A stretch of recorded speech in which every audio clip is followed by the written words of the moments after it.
All official flags returned to full mast at 8 a.m. today, including the Union flag. The flags were brought down to half-mast when the Queen died on September 8. Restoring the flags to their normal position marks the end of the period of official national mourning for Her Majesty.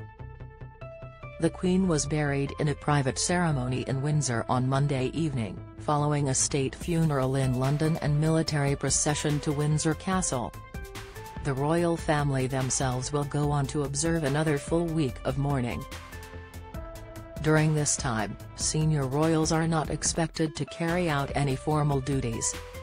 Flags at royal residences will remain at half-mast for this period.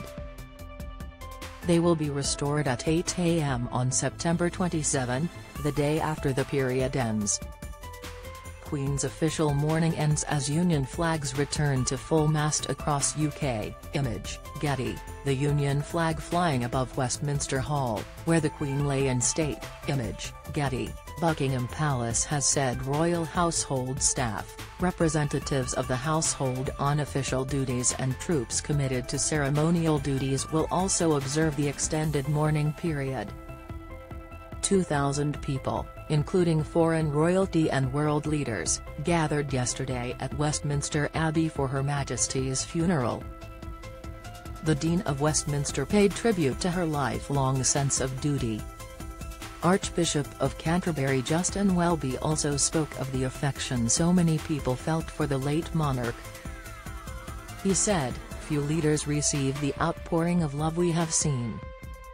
Read more. Millions lined streets for Queen Elizabeth's final journey, reveal. The Queen's coffin was taken in a procession through London. Image, Getty. A final service was held for Her Majesty in Windsor Castle. Image, Getty. There were around 100 presidents and heads of government present.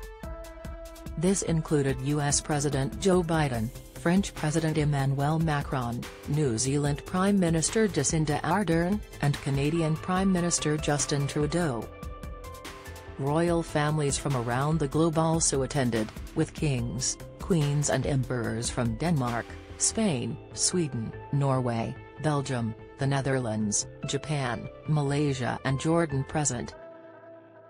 After the funeral, the Queen's coffin was taken by gun carriage to Wellington Arch in London. Its final journey took it along a route that avoided motorways via a funeral cortege to Windsor. Don't miss, King Charles biting his lips, a self-attack ritual to stop tears, reveal Prince William has distraction at Queen's funeral to help him cope, insight royal fans overcome as palace releases unseen Queen and Philip photo, analysis, many mourners were seen carrying the symbol of the United Kingdom. Image, Getty. Trending, thousands lined the streets to see the procession. The Queen was laid to rest alongside her late husband Prince Philip, the Duke of Edinburgh, in the King George VI Memorial Chapel, found inside St George's Chapel in Windsor. Police described the organisation surrounding the funeral as probably the biggest operation we're likely to launch in the UK. The operation included managing a miles-long queue through central London to see the Queen's lying in state. Culture Secretary Michelle Donnellan said the government was crunching the final figures, but at least 250,000 people are estimated to have stood in line to pay their respects.